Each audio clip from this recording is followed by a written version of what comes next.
Welcome back. It's the 12th of April. It's the Friday before the Sinhala Aluth Arudu and the Hindu Aluth Arudu, which will be celebrated across the country tomorrow and day after, which means most of you are probably on holiday. We gave you an amazing movie that you can watch. It's The Impossible, starring Naomi Watts and Ewan McGregor, which is about the epic disaster which happened in 2004. It was the tsunami. But from that, moving on to another disastrous moment which took place a couple of months ago. This was in Connecticut in the United States, Newtown, Connecticut to be very specific, where 20 young students, 20 elementary students were gunned down. Because of this, there was a major uproar with regards to gun control in the United States. We have a clip about President Obama visiting Connecticut, who is making a speech with regards to the gun control laws that he's lobbying in Congress these days. So take a look at that one and we'll be back.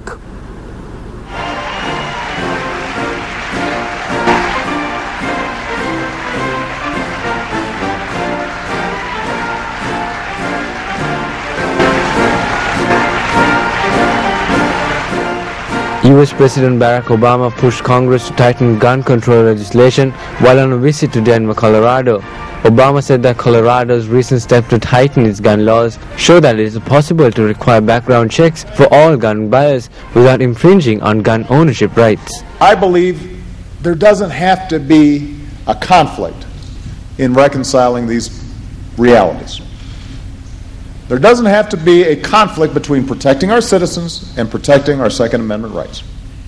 Obama is trying to show off flagging support in Congress for gun control legislation, speaking on the topic at the Denver Police Academy in Colorado on Wednesday and next week in Connecticut, two states that have worked on tougher gun laws in the wake of shocking mass shootings. Obama proposed a series of new measures, including universal background checks and new penalties for gun trafficking, after 20 children and 6 adults were killed in a school shooting in Newton, Connecticut in December. The Senate has delayed debate on the proposals because lawmakers have not been able to reach agreement on expanding background checks, a centerpiece of the package which is opposed by the National Rifle Association, the powerful U.S. gun lobby. And I think that Colorado has shown that practical progress is possible thanks to the leadership of Governor Hickenlooper and some of the state legislators who are here today. When I was talking to Steve, he mentioned that Aurora's very much a purple city. It's got a majority Republican city council. A majority of the state legislators are Democrat, but they came together understanding that out of this tragedy there had to be something that made sense. And so we've seen enacted tougher background checks that won't infringe on the rights of responsible gun owners, but will help keep guns out of the hands of dangerous people. Last month, Colorado state government mandated universal background checks for all gun buyers. The new law came after the state experienced 2 mass shootings, a July 2012 shooting at a movie theater in the Denver suburb of Aurora and the 1999 shooting at Columbine High School. It's a pertinent topic in the United States of America, gun control, especially after the Sandy Hook elementary school shooting in Newtown, Connecticut, where 20 very, very young students were gunned down in broad daylight by a 20-year-old young man who basically walked into the school and shot 26 people. So 20 students and 6 adults were gunned down on that day. This is regarded as the second deadliest mass shooting by a single person in the history of the United States, which created a huge uproar with regards to gun control. Obviously, you saw President Obama lobbying for tighter laws. He is lobbying for universal background checks for individuals who own guns. He is lobbying also for new penalties for gun trafficking. You have to understand that there in the South, most of the people believe that it's an inalienable right that the people have to own a gun for self-defense purposes. So United States is split with regards to gun control and the laws that surround gun controls. Colorado and Connecticut are obviously states which are lobbying for tighter laws, tighter action on individuals who are misusing and abusing guns. If you do recall, in 2007, which was the #1 spot with regards to deadliest shootings, this is in Virginia Tech, where a student shot fellow students and gunned them down in broad daylight. It created another uproar, but gun control, tighter gun control is what the United States is looking for. I'm not sure where you stand on the issue, but definitely there should be control, because not everybody has the mental state to carry a gun, and if they are in the wrong state of mind, there's a lot of individuals who might be hurt, just like what happened in Newtown, just like what happened in Virginia Tech, which is a university. We have another video. It's on the lighter side of things. There's an individual who was caught smuggling gold. Take a look at that one, and we'll be back on Good Morning Sri Lanka.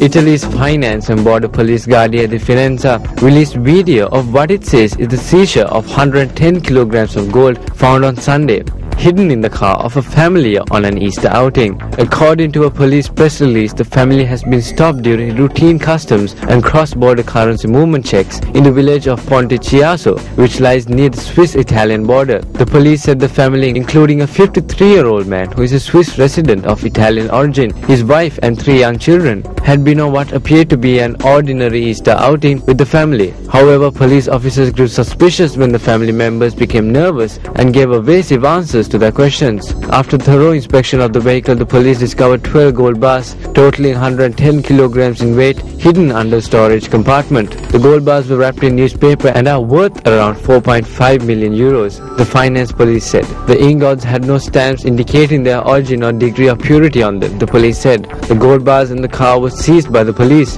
who are now seeking to establish the origin and the destination of the ingots. The man, a legal representative of a Swiss company, failed to provide an explanation for his possession of gold bars, nor provide a legitimate origin of the ingots, and has been charged for money laundering, the police said.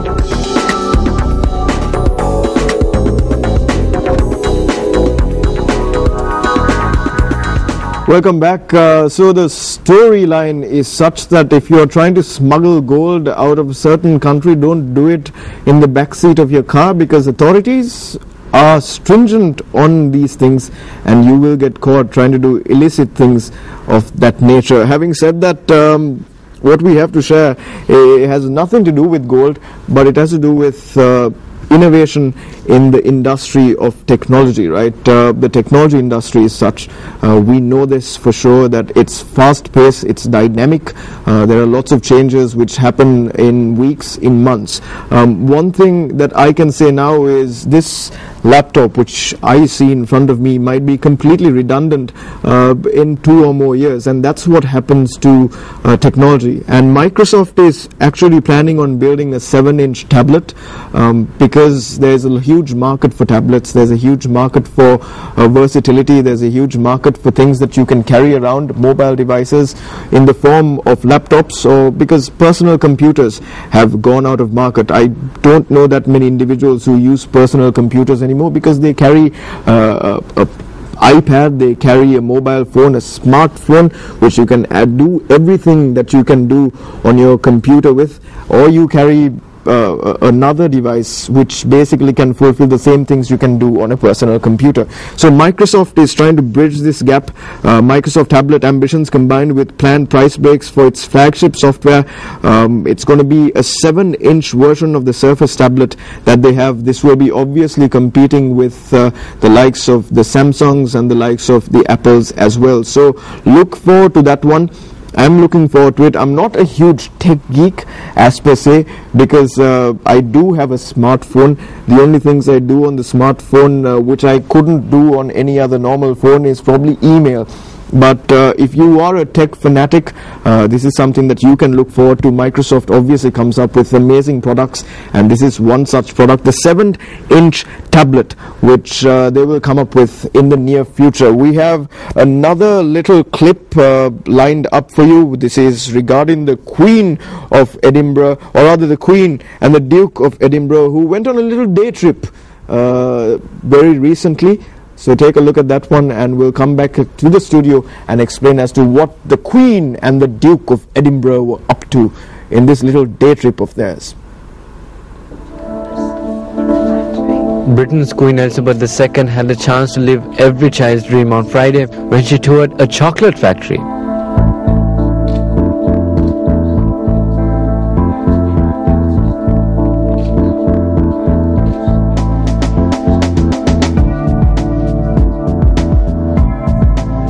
Queen and Prince Philip watched how Mars